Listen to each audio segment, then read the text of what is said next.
Governor Tate Reeves joining us from Jackson. Governor, thank you so much for your time. Always a pleasure to have you.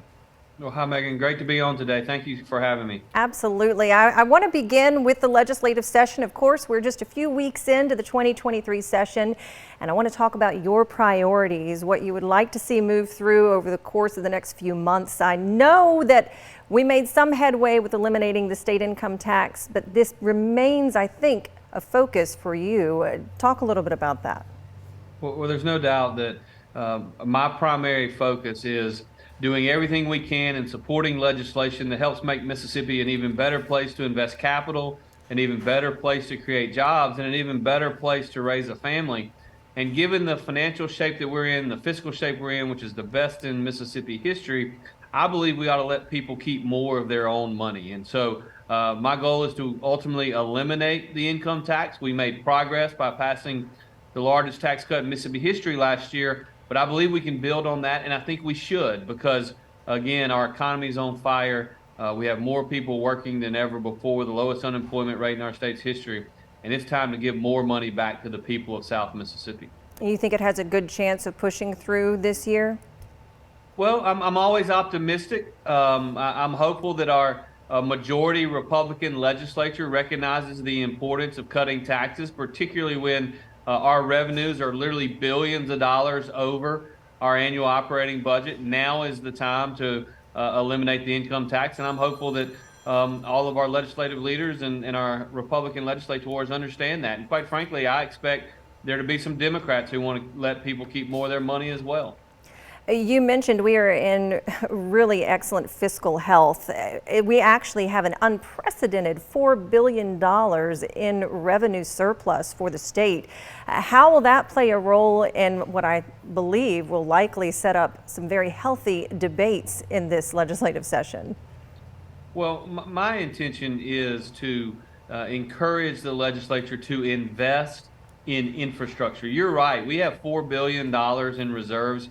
More money than at any time in our state's history. Just to put things in perspective, the day I walked into the office as state treasurer, Mississippi had $13 million in reserves. So we've come a long way in a very short period of time. And the reason we have is because we have conservative leadership.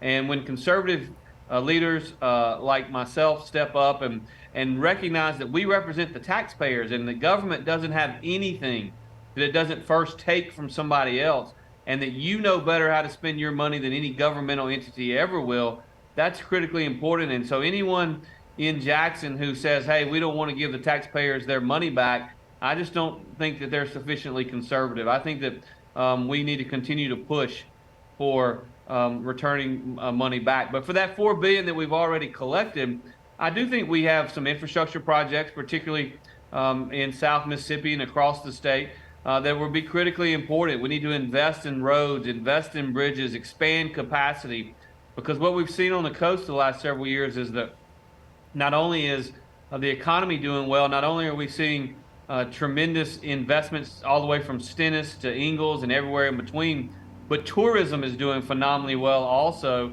And with tourism brings tourists, and tourists clog up the roads and use that infrastructure. So we've got some opportunities to strategically invest that $4 billion in such a way that improves the quality of life for everyone. And finally, I'll just say, Megan, I believe success begets success. The more people who come to the Mississippi Gulf Coast, the more they like it, the more they enjoy it, and the more they go back to wherever they're from and they tell their friends, hey, that Mississippi Gulf Coast is a pretty good place to visit. Well, I'd have to agree with you on that, of course. Being a lifelong resident here myself and born here, we are the secret coast. So we definitely like that and any opportunity to share what we have with others across the country. I do want to shift gears a little bit and talk about the healthcare crisis in Mississippi. Rural hospitals, many of them are on the verge of either closing or cutting back on their services. What do you think is an answer for that? Well, I think it's, first of all, important to note that we do have financial challenges in hospitals all across the state, not just rural ones. Those that operate in the urban areas of Mississippi are struggling financially as well. One of the things that I would tell you is we have 111 hospitals in Mississippi, and we've got to understand that rather than focus on the institutions, we need to focus on access of care and on quality of care. because the fact is that some of these hospitals that literally, like Greenwood, that have 200 beds, that have had an average census over the last year of 10 or 15 or 20 patients. Well, the hospital just wasn't built 50 or 100 years ago for what the demands are of today. And so I think we've got to look at some short-term ways in which to help, but also have a long-term plan by increasing competition through the elimination of the CONs so that we can get leaner, meaner institutions that understand what actual care needs to be provided in these various areas that actually delivers it to the citizens. Okay, well, we look forward to the legislative session to see what pans out over the next couple of months. And of course, this is an election year. Come this November, we will have statewide elections. You have already announced your plans to seek re-election in our state. We are a week away from the qualifying deadline already. I know you face at least one Republican challenger. A recent poll in Mississippi today shows actually a majority of Mississippians would like to see somebody else in the governor's mansion. How would you address that, or tell us a little bit about what your campaign goals are for this year? Well, first thing I would say is I wouldn't believe everything that Mississippi Today says. In fact, I wouldn't believe anything that they say. The fact of the matter is that we inherited a situation in Mississippi, and we've just done phenomenally well over the last 3 years economically. We're seeing that our economy is on fire. We've got more people working than at any time in our state's history. We've got the lowest unemployment rate in the history of our state. Our educational achievement has gone up significantly. We've got the highest graduation rate in Mississippi's history, with almost 89% of Mississippi high schoolers graduating from high school. Our fourth grade reading and fourth grade math results are not only up, but they're leading the nation in 10-year growth numbers for 3 consecutive years in a row. Our students are doing better. We're training the workforce for tomorrow. We're investing in economic development sites.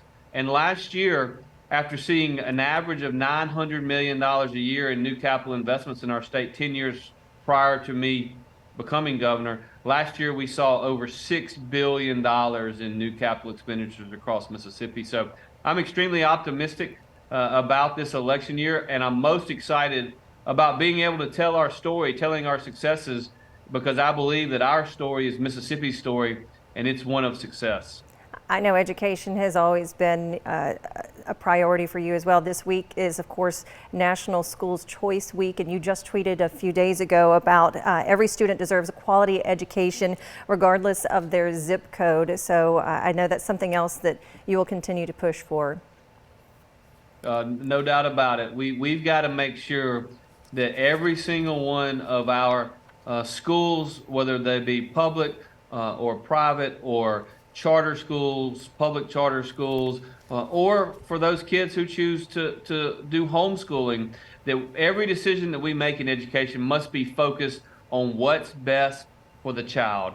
If you show me an entity, a school district, anything where they're making decisions that's in the best interest of the kid, whether it's in the best interest of the adults or not, then I'll show you an entity that's doing well, because again, that is the key. What's best for the kid, and parents tend to be the primary understander of that, and it's the reason that we proposed a Parents' Bill of Rights this year to make sure that that what's being taught in our schools is supported by the vast majority of Mississippi parents.